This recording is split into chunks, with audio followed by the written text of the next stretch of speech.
Olá, o Saúde Ativa está no ar, trazendo para você informações sobre saúde e qualidade de vida. No programa de hoje teremos a psicóloga Alana Araújo e vamos falar sobre maternidade neste mês aí dedicado às mães. Também teremos uma dica de saúde. Fiquem conosco. Começamos mais um Saúde Ativa neste mês tão especial dedicado às mamães e hoje o nosso bate-papo é com a psicóloga Alana Araújo. Vamos falar sobre maternidade. Alana, seja bem-vinda ao Saúde Ativa. Obrigada. Prazer tê-la aqui. Fala pra gente como encarar, né, a maternidade. A gente está falando de um mês tão especial e falar de mães também é desafiador, né? A gente tem muitas coisas que englobam aí mamães de primeira viagem, mamães que querem ser mamães e não conseguem. Mas como é que a gente pode falar nessa questão de encarar a maternidade, Alana? Bom, o primeiro ponto que eu acredito que é fundamental é toda mãe perceber que a maternidade dela é única, é singular. Então não existe uma maternidade, por mais que seja mãe de segundo filho, um filho também é diferente, então é uma nova maternidade que se forma. Então eu acredito que a comparação, a forma de você querer ser a mãe perfeita, isso tem que deixar de existir. Né? Você tem que se entregar àquele processo, àquela maternidade, como se fosse algo único que você está em processo de aprendizado. Eu acho que é importante, talvez você trate com as mamães, eu não sou mãe, mas entender também que a situação que acontece com uma amiga que tem o filho às vezes na mesma idade e parece que são situações semelhantes, elas não são semelhantes, como você mesmo falou, por mais que pareçam, né, cada um tem uma história e uma ligação ali. Exatamente. Com o seu filho, né, Alana? Exatamente. E até um psicanalista muito famoso, o Winnicott, ele fala que a mãe ela tem que ser suficientemente boa. Ou seja, ela tem que ser capaz de prover as necessidades básicas do filho, de proteção, a questão emocional, né, estar ali disponível para a criança, porque a criança, quando ela nasce, ela é totalmente dependente. É verdade. Né? Se ela não tiver os cuidados básicos, ela falece. Então, a gente tem que, de fato, suprir essas necessidades. Então, não se preocupar em ser uma mãe perfeita. Se você está sendo uma mãe que está amparando o mínimo cuidado possível, você já está sendo uma boa mãe. E aí, no processo, você aprende a cada vez mais melhorar, desenvolver suas habilidades para ter uma maternidade, né, fundamental para o desenvolvimento psicológico do seu filho e emocional. Alana, nessa sua vivência aí, você me falou que tinha grupos de terapia, a gente vai falar também sobre isso, mas quais são os principais desafios enfrentados assim em relação à saúde mental com as mamães? São vários, né? Mas principalmente hoje, no contexto atual, essa é a inserção da mulher no mercado do trabalho. Imagina. E ter que lidar com toda a esfera, né, por detrás, a questão do filho, de cuidar da família, de cuidar do esposo, do relacionamento, de ter um mínimo de convívio social com amigas. Então, ter que abarcar tantas responsabilidades faz com que a mãe ela se sinta sobrecarregada, sinta culpa por não estar sendo uma mãe suficientemente boa, porque ela está ali no trabalho, mas não consegue mais se dedicar ao trabalho como antes, que agora tem um filho, né, para cuidar. Então vai estar ali se dividindo e se sobrecarregando porque quer dar o seu melhor, né? A gente quer mulher, quer mãe, quer ser super-heroínas, quer abarcar tudo, quer cuidar com muito amor e carinho e acaba se sobrecarregando. Então eu vejo muito isso, assim, nas pacientes que me acompanham, né, no processo que eu faço, eu vejo muito, principalmente, essa questão da sobrecarga e da culpa materna. É verdade, eu conheço mamães e eu conheço inclusive uma, Alana, que ela teve a filha e era a segunda filha. E ela trabalhava em salão e chegou o dia de ela retornar aos trabalhos. Ela se deslocou e chegou na porta, ela disse, eu não vou trabalhar. Ela voltou e pediu demissão. Ela disse, eu vou trabalhar home, eu vou dar um jeito, mas ela não conseguiu, ela se sentiu culpada justamente porque na primeira gestação já da filha dela adulta, ela não pôde acompanhar o desenvolvimento porque ela estava envolvida. Ela disse, eu não vou deixar isso acontecer novamente. Sim. E eu imagino que para a pessoa chegar ao ponto de dizer, eu não vou voltar ao trabalho, deve ser um peso muito difícil. Sim. Aí para levar, né? E a mulher, ela vai até o limite, né? Ela vai. A gente fala que é o sexo frágil, mas não tem nada de frágil. A mulher, ela aguenta muita coisa e ela vai muito além quando tem um filho. É verdade. Ela supera os limites possíveis e inimagináveis. Agora é uma curiosidade que eu imagino que quem nos assiste, inclusive as mamães aí de primeira viagem, quando a gente fala em querer engravidar, ácido fólico, vitamina de alguma coisa, acompanhamento com o ginecologista, tal. é importante, assim, no seu olhar, que as mamães já se preparem quando estão pensando, inclusive, em engravidar, Sim. ou não, só depois que teve o filho ela vai buscar ajuda? Não, com certeza. A gravidez, né, principalmente, é um período em que os hormônios estão à flor da pele. Então, existe esse cuidado com o emocional. Porque se a gente não cuida nem do emocional, nem do físico... Então, eu, como minha experiência como mãe, eu fui cuidar principalmente da minha parte física, porque tinha a questão do joelho que tinha que operar, então eu fiz todo um planejamento. Para, vamos ter esse peso da gestação, então vamos operar o joelho para depois ter esse filho. Eu sei que nem sempre é possível, né, se programar dessa forma, mas assim, eu pensei e também cuidei da minha parte emocional, né, fazia pilates. Então isso aí já agrega uma maternidade com mais leveza, uma maternidade mais sutil e que, de fato, promova um bem-estar da mãe e da criança.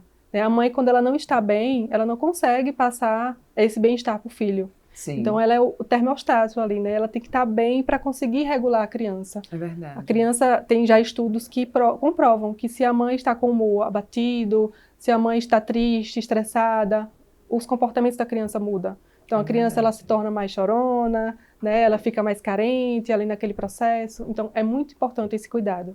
E a maioria das mães, elas não tem essa consciência. Né? Às vezes, só se percebem a necessidade quando tem uma depressão pós-parto. Eu ia falar sobre ela, inclusive. E aí, cuida antes, né? A gente cuida antes para estar pronta para receber esse filho, essa bênção. Quando a gente fala desse apoio com um psicólogo, por exemplo, no seu caso, é importante, mas agora pensando, essa rede de apoio também que envolve o marido e toda a estrutura familiar que ela possa ter próximo também, com certeza é de suma importância, né? Porque às vezes a gente sabe que os homens acabam ficando poucos dias, né? Eles não têm uma liberação tão grande, a mulher acaba, acho que são 4, 6 meses que tem para ficar afastada do trabalho, então os papais já voltam ao trabalho e a rotina deles permanecem, né, da mesma maneira. Sim. Mas é importante ao retornar ou no dia a dia de alguma forma dar esse apoio e a família também que está em volta contribui muito, né? Amigos, inclusive, pais que já tiveram filhos e podem estar próximos para dar um conselho, né? Conselhos agregadores, não intromissões na vida da mãe que já sofrem muito com isso. Então, você está disponível, se colocar à disposição. Às vezes, quando a mãe está lá gestante, é bonito, todo mundo elogia, mas quando o filho nasce, esquecem da mãe. É uma coisa que eu sempre faço, eu faço questão de fazer, porque eu percebi só quando eu fui mãe, que havia uma preocupação com o filho, mas nunca com a mulher. É verdade. Então, sempre quando eu encontro uma pessoa que teve filho recentemente, eu pergunto, como é que você está? Né? Como é que seu filho está? Eu sei que seu filho está bem, está sendo nutrido, mas e você, como é que está? Né? Eu pergunto, eu acolho, porque eu senti essa necessidade, né? Eu senti essa falta. Poxa, eu nunca fiz isso, mas só quando eu fui mãe eu percebi que era necessário ter alguém para conversar, ter alguém para aconselhar, para perguntar se eu precisava de uma ajuda, se eu precisava tomar um banho, se eu precisava fazer uma refeição. Então, isso é fundamental. E a rede de apoio, não só essa, mas estar em grupo de terapia, como é o caso do meu grupo que eu fiz, né, para as mães, porque elas ali se acolhem, se ajudam. Então, eu tenho uma experiência com o filho. O que foi que eu fiz, né? Aí a mãe que está ali, não, você pode fazer dessa forma, porque eu fiz e deu certo, eu já passei por isso. Então, sempre também com mães de idades diferentes. Então, precisa você só ter contato com rede de apoio com mães da mesma idade do seu filho. Você pode estar ali com a mãe de um adolescente que já passou por esse processo, né? Com uma gestante que ainda vai passar por algumas coisas. Então, essa misturar também as mães faz parte do processo. E a rede de apoio é extremamente fundamental. Eu acho legal esse grupo que você montou, porque assim, são sugestões que as mães dão umas para as outras. E eu percebo que muitas mães, elas têm, às vezes, a própria mãe dela, ou a sogra, ou alguém próximo, elas querem impor uma forma, inclusive, de cuidar daquela criança, que tem que ser assim, que é assim que funciona, que é assim que dá certo. E essas mamães se sentem cobradas porque elas querem levar os filhos para um caminho que, no olhar delas, é o correto. Já aquele desafio, porque no início da gestação, ou quando a mãe é marinheira de primeira viagem, ela não sabe, é tudo novo, né? Então eu acho que se perguntam, será que eu estou realmente fazendo certo? Será que eu não estou fazendo tudo errado? A minha cunhada, ela colocou na cabeça no início quando o bebê nasceu, que ele estava fraco. Ela achava, de alguma forma, ela achava que ele tinha que acordar em poucas horas para se alimentar, porque senão ele não ia resistir. Então, foram os medos, assim, do enfrentamento. É importante, eu acho, que essa rede, porque Elas não te obrigam a fazer desse jeito. E a gente não quer obedecer quem é próximo, né? A verdade é que quando é alguém de fora falando, a gente tende a aceitar com mais facilidade. É verdade. E assim, quando é uma mãe mais recente, quando é uma mãe da nossa geração, a gente acolhe porque sabe que tem outras experiências, tem outro conhecimento. Então, as nossas avós, né, as nossas mães já têm uma visão completamente diferente da maternidade. Sim, que, claro, tende a melhorar com esse aprofundando o conhecimento, as redes sociais que vêm cada vez mais trazendo conteúdos relevantes sobre parentalidade, sobre a forma das mães se portarem com seus filhos para cuidarem desse bem-estar emocional no futuro, né, a questão da punição, o que fazer. Então, eu percebo muito esse movimento que tem trazido uma melhora significativa, tanto para a saúde mental das mães, né, quanto para a nova geração e o novo desenvolvimento emocional dessas crianças. Importante. Você tem percebido muitos casos, você citou aí da depressão pós-parto, Alana, você vem sentindo muitos casos assim de mulheres que estão tendo depressão pós-parto, você associa, e se sim, a algo específico que você tem observado assim na sua rotina? Então, eu percebo muito uma solidão materna. Sim. Né? Assim que as mães elas têm os bebês, aí vem a questão de isolamento. E é claro que elas ficam mais retraídas. Muitas passam pelo baby blues, né? Que não chega a ser uma depressão pós-parto. Mas é um período ali de 1 a 2 semanas que a mulher ela tem a baixa dos hormônios. Então ela tem uma série de questões emocionais que são afetadas. Então ela fica um pouquinho mais retraída, um pouquinho mais... tentando a autoestima mais baixa, né? Porque o corpo ele está em transformação. Então, o bebê saiu dali, mas o corpo está se reorganizando. Então, vem a questão da amamentação, que é dolorosa. Então, a mãe entra nesse processo mais triste, mais cabisbaixa. Não chega a ser uma depressão de fato, mas em muitos casos ainda tem sim essa incidência, né? Entre 20% e 30% das mulheres, elas chegam a ter a depressão pós-parto. E muito porque não cuidou antes. Ou porque não teve uma rede de apoio, ou porque o parceiro, às vezes a mulher casa e tá tudo perfeito, né? E quando se vê na relação o parceiro sendo um pai e o pai que não dá um suporte, que não é presente, isso faz com que ela sofra muito, porque eu acho que ela idealiza aquela, vai ser a maternidade, vai salvar meu casamento, ou vou construir agora minha família perfeita, e quando se dá com a realidade, ela percebe que não era nada daquilo. Sim. E não tem aquele apoio do marido, não tem, né, essa relação de proximidade que ajuda e muito a mulher nessa fase. Sim, sim. Você vem observando também muitas mulheres que acabam sendo mães solteiras, esse também se torna um desafio maior. Em alguns casos elas estão comprometidas e assim que o bebê nasce eu ouço falar muito de casos que é a separação, porque o marido já não sente que a mulher está tão dedicada a ele, ela tem ali um ser que depende dela. E aí acaba, né, essa relação se encerrando e elas precisam ser mães sozinhas. Não, tem estudos que mostram que a maioria dos casamentos se acabam quando o filho tem menos de 1 ano de idade. Que é justamente dessa fase que o casamento ele é posto à prova. Entendi. Então, aquele homem que eu quis que fosse o pai do meu filho, ele está ali presente para mim? Né? Ele está sendo parceiro? É a forma de descobrir. É verdade. Né? Ou a mulher ela se apaixona ainda mais por aquela pessoa que está ali do lado, ou ela se decepciona, e assim, se a mulher ela sofre maus tratos, se a mulher ela não tem, já não tinha uma relação boa, se a mulher ela já não era ouvida, ou se ela já não tinha mais aquele amor todo pelo parceiro, é o momento ideal para ela terminar, porque ela pensa assim, poxa, não é nem por mim, né? É pela minha felicidade e pela felicidade do meu filho. Então, se aquele parceiro que eu tô, ele é agressor, eu não vou continuar com ele. Então, eu percebo assim, muitas mulheres, elas terminam o relacionamento justamente quando o filho nasce. A coragem que ela não teve, né? Em todo o processo, às vezes passa anos com aquela pessoa, ela toma pelo filho. É verdade. Né? Eu não vou botar meu filho em risco, então eu vou me separar. Né? Eu não vou deixar de ser feliz, eu não vou... ficar ainda mais frustrada ou viver uma maternidade infeliz porque eu estou com um parceiro que não é o meu ideal, não é aquela pessoa que está ali para me amparar. Sim. E aí ela termina. Eu acho isso fantástico, assim, né? Verdade. Porque é uma força que vem. Assim, é triste porque você percebe que a pessoa ela só está fazendo isso pelo filho, né? Não por ela, que poderia muito bem estar pensando nela sempre. Sim. Né? Mas é um ponto, uma virada de chave, que eu chamo assim. Imagino. É uma transformação literalmente de vida, Alana. A gente vai para o breve intervalo, já voltamos e vocês fiquem conosco.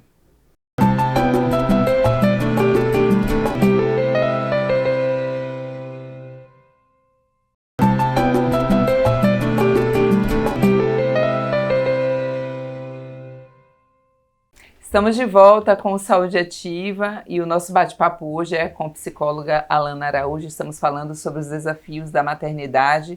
Se você perdeu o primeiro bloco, não tem problema algum. Vai lá em nosso canal do YouTube, coloca Câmara Municipal de Aracaju e você pode assistir a reprise deste programa e de outros. Toda semana a gente recebe um profissional diferente aqui da área da saúde para esclarecer uma dúvida para você. Alana, fala pra gente como é que você avalia o equilíbrio entre proteger e dar espaço para os filhos. Tem aqueles papais e mamães, ambos, né? Que na verdade dão espaço, eu quero meu filho livre, que ele me conte tudo, mas aquele que protege a ponto de dizer, eles têm que ficar aqui, porque eu vou protegê-los de tudo que o mundo tem aí de ruim para oferecer para ele. Como é que você faz essa avaliação? É crucial esse equilíbrio. Né? Nem você ser muito super protetor, nem você, né, também privar aquele indivíduo de ter as suas frustrações na vida, de ter os seus riscos, porque, né, se está lá fora está correndo risco, mas é esse equilíbrio mesmo que é fundamental. Então, o que é que a gente tem que desenvolver, por exemplo, em uma mãe que busca esse auxílio na psicologia? Né? A gente busca desenvolver a comunicação dela. Então, como é que eu vou comunicar? Como é que eu vou educar essa criança, esse adolescente, para que ele tenha responsabilidade? Então, para que esse indivíduo ele tenha um pouco de empatia também, né, com os pais, saber que os pais estão fazendo aquilo ali para o cuidado dele. Então, nem sempre é porque o pai é chato, a mãe é chata, mas porque ele quer o melhor para você. Sim. Né? Então, essa mãe, ela busca se desenvolver a comunicação para que aproxime-se do filho, para que consiga ter uma escuta mais ativa. Então, de fato, escute seu filho, para que esse filho, ele te procure quando tiver um problema. Então, ele não vai procurar o mundo, ele vai procurar você. E para que ele procure você, você também tem que saber se comunicar.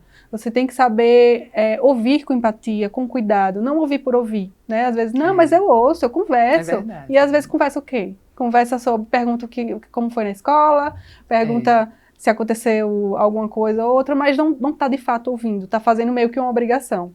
Então é você sentar com seu filho, é você programar um programa diferente, é você fazer uma viagem para ter esse espaço e esse momento de conversar de fato. E deixar que as emoções dele também falem. Né? Que é uma dificuldade muito grande, principalmente nos jovens. Então os jovens eles tendem a se retrair, tendem a ficar mais tempo no quarto. Esse jovem ele não quer falar, porque nem ele sabe o que ele está passando. Né? Como eu não sei quem eu sou, como eu não tenho ainda meus valores definidos, a minha personalidade definida, eu quero ocultar. Né? Quando eu for alguma coisa, aí eu falo e saio do quarto e começo a interagir. Mas é necessário a mãe insistir. Né? Insistir para não deixar, esse adolescente vai passar. Não, vá lá, converse, seja criativa, promova eventos para levar essa criança, esse adolescente, faça coisas que ele gosta. Então, eu falo sempre assim, tenha um ritual familiar. É o quê? É jantar com os pais na mesa, né? É você fazer o dia da pipoca, o dia do cinema. Faça isso, né? Promova esses eventos familiares para aproximar essa criança, esse adolescente, para que você consiga estabelecer essas regras. Então, como você falou aí do equilíbrio, é crucial você ter essa proteção na medida que você vai conseguir na comunicação. Sim. E ter também essa liberdade. Então, eu só dou liberdade se eu tenho confiança. Sim. Então, eu tenho que mostrar àquele indivíduo que eu confio nele, porque eu estou ali conversando e eu sei o que ele está fazendo, eu sei que ele está sendo correspondente, né, às minhas angústias, necessidades, e aí eu vou conseguir ter paz, né? Eu vou ter confiança no meu filho e vou ter esse apoio emocional, que é fundamental. Os pais têm que ter isso, têm que priorizar isso, mais do que tudo. Mais do que dar presente caro, mais do que botar nas melhores escolas, é você ouvir o seu filho. A gente já trouxe aqui outros psicólogos, Alana, psiquiatras, profissionais de diversas áreas, e a gente falou muito sobre os adolescentes. E às vezes eles, por exemplo, a gente está vendo muitos casos aí de coisas que não são bacanas em que os adolescentes estão fazendo com a própria vida, e eles às vezes dão sinais. Sim. Eles dão sinais, e aí o pai ou a mãe, né, por não conversar e achar que é coisa da idade, porque imagino que eu vou até falar com você sobre isso, sobre os desafios da adolescência, que imagino que seja o período mais complicado, mas os pais acham que é natural e deixam aquele filho lá recolhido, mas ele não está bem, né? E o fato de não manter esse diálogo frequente faz com que eles digam, tá tudo bem, é assim, é coisa da idade. Sim. E quando vê, acontecem às vezes algumas coisas. Então, a adolescência é realmente o período mais difícil, e neste contato que a gente fala muito da mamãe que quer ser mamãe, o que acabou de se tornar, mas eu imagino que você também tenha pacientes que têm filhos adolescentes, e é uma fase difícil, ele fica rebelde, é do jeito dele, não quer ouvir, né? Na escola começa a complicar, é o uso excessivo dos celulares, e aí você retira, isso causa um problema maior. Minha gente, recentemente foi uma neta, na verdade, com os avós, e ela foi impedida de usar o celular, e simplesmente a neta, enquanto os avós dormiam, ela tocou fogo no colchão e saiu do apartamento. Porque eles retiraram o celular pelo uso excessivo. Então, você também recebe muitas mamães que estão passando por essa fase e se torna uma das fases mais difíceis. Sim. Tem os mini adolescentes, que são crianças de 3 anos, de 2 anos, que já se comportam como adolescente. Nesse momento tem um momento de birra também? Tomar a tela de uma criança de 3 anos que é viciada é muito difícil. Então, é como se ela tivesse ali uma amostra grátis do que é ter um filho adolescente. Mas tem as mamães, sim, que me procuram e que falem mais sobre isso, né? Por favor, é como um pedido de socorro. Eu percebo isso, sabe? Que a mãe, ela entra em um conflito extremo, porque ela educou o filho, às vezes perfeitamente bem, né? Na cabeça dela foi tudo perfeito, e foi, de fato é, mas quando esse filho cresce, ele se transforma.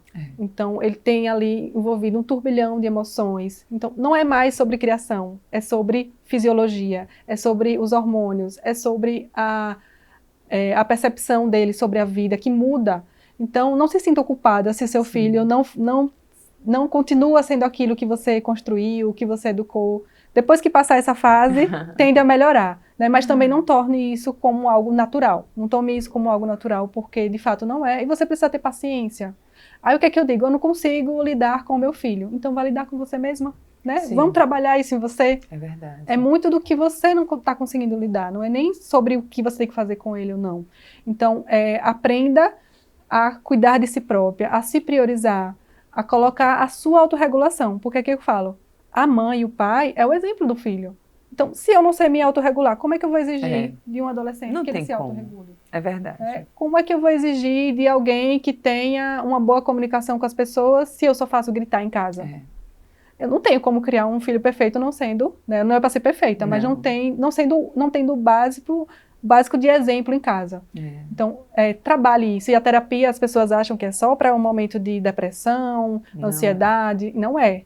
Eu falo muito isso, que é um desenvolvimento pessoal. A pessoa ela se transforma naquilo que é melhor, né? Numa melhor versão, naquilo que ela pode desenvolver. Às vezes eu não tenho problema nenhum, mas eu estou em terapia porque eu quero desenvolver um lado meu mais comunicativo, um lado meu de mais autoconhecimento, que me ajuda a ter relações melhores. Então, qual o tipo de parceiro que eu quero para a minha vida? A gente pode descobrir na terapia.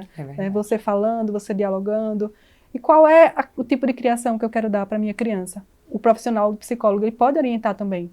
Eu sou orientadora de pais também, eu tenho cursos na área de orientação parental, então eu faço esse processo, além do processo de autorregulação emocional que eu já faço, tem mais também essa parte que é fundamental. Então procure um psicólogo, né? Está com dúvida, não sabe o que fazer, não vá para a internet não, né? Vá para um profissional que ele tem a experiência, a ciência a seu favor para te ajudar. E falando nisso da internet, eu ia tratar de uma coisa, mas assim, a gente sempre, todo programa, não importa o tema, a gente fala dessas coisas, de buscar neste mundo digital as respostas, né? A gente falou no início do programa que cada caso é um caso. E a gente não pode tratá-lo do mesmo jeito do vizinho, da prima, do amigo, né? Tem que ser individual. E muitas vezes as pessoas leem, então o caminho que eu vou seguir é esse, e acaba complicando ainda mais. Voltando até para o exemplo que você falou, é interessante porque perfeitos os pais não vão ser nunca, e nem pai, nem mãe. Mas a gente ouve muitos casos de, por exemplo, adolescentes que passam a beber porque vê os pais bebendo em excesso.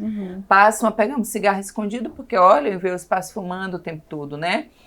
Saindo, muita balada, e eles querem seguir porque ali, no dia a dia deles, é aquela rotina e a referência que eles têm de vida.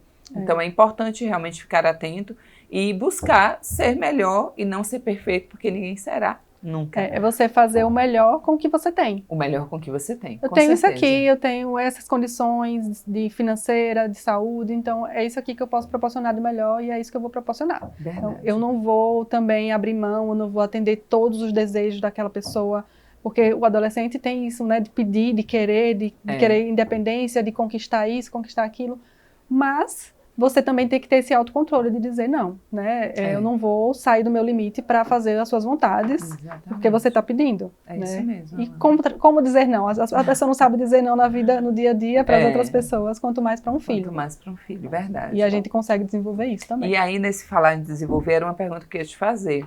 A gente, às vezes, as mães se encontram num café, num chá, batem um papo, mas há uma grande diferença nesse processo de terapêutico que você fala, em que elas estão ali no ambiente juntas, mas estão sendo orientadas por você, porque muitas vezes elas trocam essas experiências, mas chega um momento em que, tá, mas isso aqui, o que é que eu faço? Sim. Então, reforçar essa importância de que é bacana trocar, sentar com uma amiga, vai tomar um café, as duas se juntam às 3, às 4, mas ter um papel, né, o papel de um profissional como você, aí, uma psicóloga que atua nessa área, é extremamente importante e muda completamente o cenário, né? Com certeza. Às vezes a pessoa acha que é só uma roda de pessoas conversando, mas não é. É um papel fundamental que eu estudo para fazer. Então eu vejo assim, eu participo de grupos de mães e eu vejo que não tem nada a ver com aquilo que é uma rede de apoio de verdade. Então, às vezes, a mãe está ali criticando uma outra, está tendo uma discussão, uma briga. Eu participo porque eu fico ali olhando para observar o comportamento.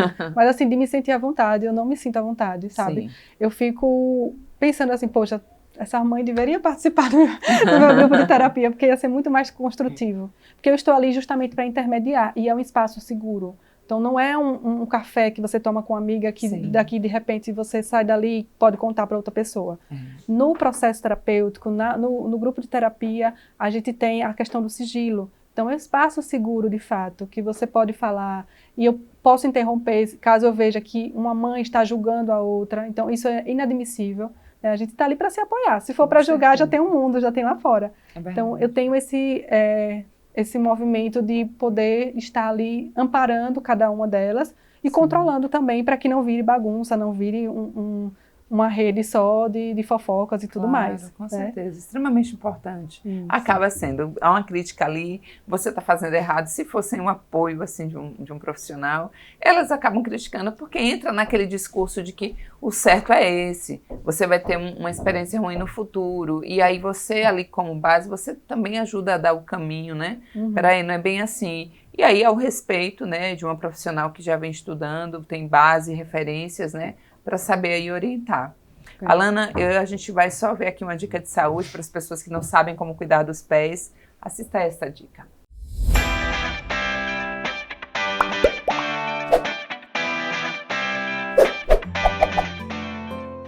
Dicas para cuidar dos pés. Temos alguns passos básicos para cuidar dos pés diariamente. Primeiro é uma boa alimentação e ingestão adequada de água. Sem isso vai ser muito difícil a gente cuidar das outras coisas. Depois é manter os pés sempre limpos e bem enxutos. Todas as vezes que você molhar os seus pés, seja no banho ou na chuva, procura sempre secar os pés direitinho e sempre lembrar de secar entre os dedos para evitar frieiras e outras micoses. E também cortar as unhas, mas evitar sempre cortar muito próximo do dedo. Cortar só realmente a borda que está livre para evitar que as unhas encravem. Então, o principal cuidado básico é esse: manter o pé limpo e seco, as unhas sempre bem cortadinhas e se alimentar bem, beber bastante água.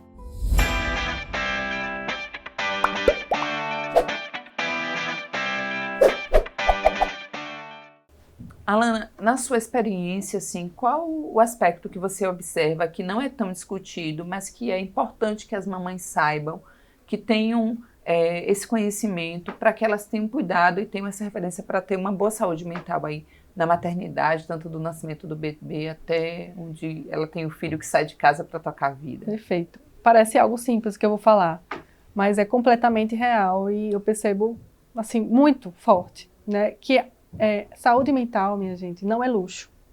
Saúde mental não é luxo e as mães não percebem isso, né? Acha que, eu não posso fazer isso porque eu tenho uma prioridade aqui, uma prioridade ali com meu filho, tenho que... E acham que estão sendo egoístas. É verdade. Eu acho assim, primeiro, eu tenho que estar bem, eu tenho que estar com minha saúde mental em dia para eu conseguir cuidar de uma pessoa.